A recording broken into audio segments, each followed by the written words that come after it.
आप पूर्व में नमन यात्रा किए थे 562 किलोमीटर। आज राहुल गांधी की यात्रा थी और आपको देखा गया पूरे जोश और जुनून में थे। इस यात्रा के बारे में आप क्या कहिएगा?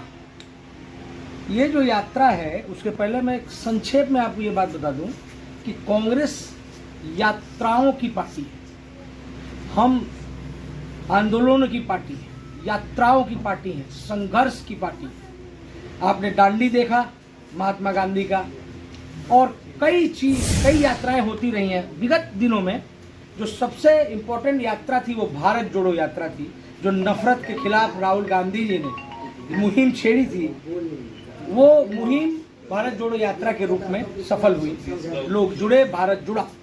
फिर उसके बाद जब बिहार की बात आती है तो बिहार में कांग्रेस ने ये खोजा कि यहाँ पलायन सबसे बड़ा मुद्दा है। फिर पलायन आया, पलायन यात्रा, हमने पलायन रोको यात्रा की, और अब राहुल जी ने जो दूसरी यात्रा की है उस यात्रा का नाम है वोटर अधिकार यात्रा। लेकिन मैं बता दूं कि पलायन यात्रा से ज़्यादा गंभीर विषय है ये। गंभीर इसलिए कि आपने सुना होगा कि लोकतंत्र में सरकारों को चुना जाता है।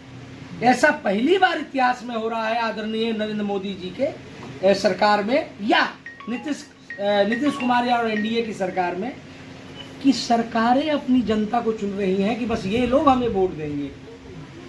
सरकारें जब डरती हैं तो लोकतंत्र के साथ, संविधान के साथ छेड़छाड़ करती हैं। जब हमारे जननायक आदरणीय राहुल गांधी ये बात कहते हैं कि लोकतंत्र खतरे में है, संविधान खतरे में है, तो ये समझ लीजिए कि आने वाला समय और भी गंभीर होगा अगर हम सजग नहीं हुए, सचेत नहीं हुए। और इसका उन्होंने उदाहरण दे के दिखाया। उदाहरण क्या, पूरा काला चिट्ठा खोल दिया उन्होंने। जब उन्होंने महाराष्ट्र में वोट 5 महीने में 40 लाख बढ़ा के दिखाए, ठीक जब उन्होंने ये बीमारी पकड़ ली, ये चोरी पकड़ ली, तो यहाँ उन्होंने उल्टा कर दिया कि अब चलो वोट काटते। उन्होंने वोट काटना शुरू कर दिया। साहब, जो लोग जिंदा हैं वो आज मृत घोषित कर दिए गए।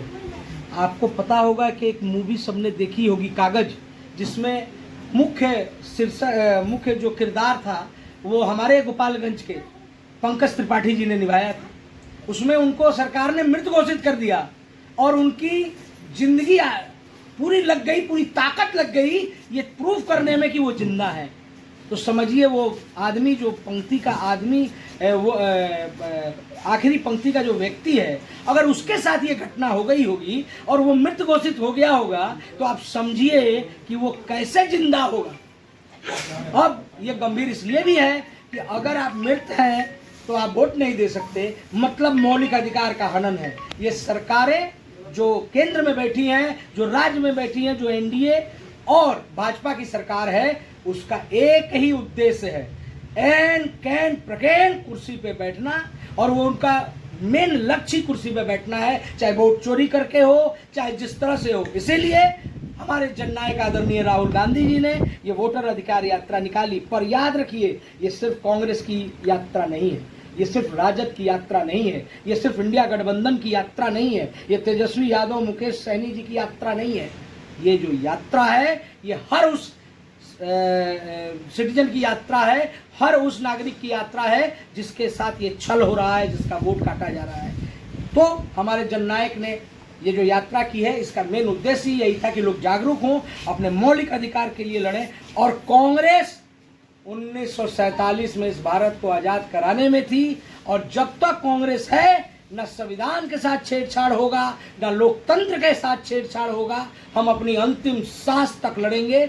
हम राहुल गांधी के सिपाही हैं, हम राहुल गांधी के बब्बर शेर हैं, हम जननायक के बब्बर शेर हैं।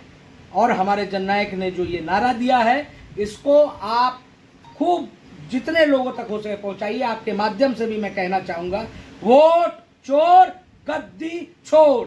धन्यवाद। एक चीज़ और बताइए कि नौतम विधानसभा क्षेत्र में जो आपका पॉइंट बना था मंगलपुर बांध, वहाँ पर आपने स्वागत किया अपने कार्यकर्ताओं के साथ। क्या आपको कोई गिफ्ट में कुछ चीज़ दिए हैं? क्या सुनने में टॉपिक दिए हैं? एक तो मैं आपको बता दूं कि अति उत्साह का प्रश्न है मेरे लिए। कल रात भी हम लोग सोए नहीं, क्योंकि जननायक आ रहे हैं हमारी धरती पे।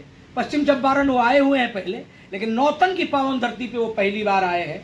और उनके स्वागत में जो भी लग रहा था, हमें कमी लग रहा था, हमने भरपूर कोशिश किया कि उनका स्वागत करें। जननायक ने हमारे अभिवादन को स्वीकार किया, हमसे हाथ मिलाया, हमारे नारे पे उन्होंने कई बार अपना सर हिलाया और मुझे प्रेम भेंट में एक टॉफी पल्स जो वो सबको देते हैं वो दी और मेरे द्वारा एक गिफ्ट उनको दिया गया। एक छोटा सा जो आर्ट करता है मेरा ही छोटा भाई है, समझिए, चंदन नाम है उसका। उसने एक आर्ट किया, उस आर्ट को धान से उन्होंने राहुल गांधी जी के आकृति को उकेरा। उस गिफ्ट को हम लोगों ने दिया, उन्होंने उससे सप्रेम स्वीकार किया। टॉफी खा गए कि रखे हुए हैं अब ये टॉफी तो खाने वाली चीज नहीं है, लेकिन ये जब तक रहेगी तब तक याद रहेगा कि जननायक के द्वारा मुझे ये टॉफी दी गई है। थोड़ा दर्शकों को दिखाइए टॉफी कहाँ रखे हुए हैं। बिल्कुल मैं दिखाना चाहूंगा। अब वो टॉफी नहीं है साहब, वो तो बहुत खास चीज है। ये टॉफी जननायक के द्वारा हमें मिली है और सदैव जननायक का ये प्रेम मुझे याद रहेगा। आपका परिचय क्या हुआ? मेरा नाम रविभूषण है। मैंने नमन नौतन पदयात्रा की है नौतन विधानसभा में, 06 नौतन विधानसभा में। 562 किलोमीटर में गली गली, पंचायत और 37 पंचायत, यहाँ ऐसा भी पंचायत है जहाँ पर अभी भी बिजली सड़क पानी नहीं है, जिसका नाम बैजुआ है, वहाँ तक मैं गया हूँ। लोगों के दुख दर्द के साथ कोशिश कर रहा हूँ कि इसको समझ सकूँ और अगर मौका मिलता है सेवा करने का तो आगे मौका सेवा भी करेंगे। बहुत बहुत धन्यवाद। पश्चिम चंपारण में राहुल गांधी जी की यात्रा जो शुरू हुई है, इसके बारे में क्या कहिएगा? देखिए, पूरे बिहार के आदरणीय राहुल गांधी जी के नेतृत्व में वोट चोर गद्दी छोड़ अभियान चल रहा है और यह अभियान अपने आप में ऐतिहासिक हो चुका है। इसी चंपारण की धरती से 1917 में महात्मा गांधी जी ने नील किसानों की आवाज उठाई थी और आज चंपारण की धरती पर आदरणीय राहुल गांधी जी ने चंपारण सहित पूरे बिहार के लोगों की आवाज का इकबाल बुलंद किया है। बीजेपी की सरकार प्रतिवर्ष 2 करोड़ नौकरियां प्रत्येक व्यक्ति के खाते में 15 लाख रुपए का झूठा जुमला देकर सत्ता में आई थी, लेकिन हालात ये हैं कि युवा नौकरी के लिए लाठियां खा रहे हैं और किसान एमएसपी और जो यूरिया खाद है उसके लिए लाठियां खा रहे हैं। देश के हालात बहुत बुरे हैं। हमें पूरी उम्मीद और पूरा विश्वास है कि बिहार का युवा और प्रत्येक नागरिक देश के इकबाल को बुलंद करते हुए कांग्रेस पार्टी के नेतृत्व में बिहार की दिशा और दशा बदलने का काम करेगा। इस यात्रा के बारे में क्या कहिएगा? देखिए, पश्चिमी चंपारण ये वो भूमि है जहां 1917 में अंग्रेजी हुकूमत के खिलाफ महात्मा गांधी ने बिगुल बजाया था। आज फिर एक गांधी निकला है सड़कों पर, लेकिन इस बार अंग्रेज दूसरे रूप में है। इस बार वो गांधी आपके वोट के अधिकार को सुनिश्चित करने के लिए निकला है। इस बार वो सड़कों पे निकला है वोट चोरी के खिलाफ, क्योंकि आप मान के चलिए, अगर संविधान खतरे में आएगा, अगर आपका वोट देने का अधिकार खतरे में आएगा, तो ये देश सुरक्षित नहीं रह पाएगा। क्योंकि सरकार ये चाहती है कि आपसे आपका लोकतांत्रिक अधिकार, जो वोट देने का अधिकार है, वो छीना जाए। इसलिए युवाओं से, शोषितों से, वंचितों से, दलितों से, समाज के हर वर्ग से ये अपील है कि इस यात्रा में, वोटर अधिकार यात्रा में अधिक से अधिक मात्रा में जुड़े, क्योंकि देश रहेगा, संविधान रहेगा, तो ही हम आगे बढ़ पाएंगे, तो ही विकास के नए नए दावे आयाम छू पाएंगे। क्योंकि सरकार जिस तरीके से जुमलेबाजी कर रही है, बात शुरू हुई थी 2 करोड़ रोजगार देने की, बात तो ये भी शुरू हुई थी कि सबके खातों में 15-15 लाख आएंगे, लेकिन इस बिहार की धरती की ही मैं बात करूं कि यहाँ का मजदूर किस तरीके से भुगत रहा है।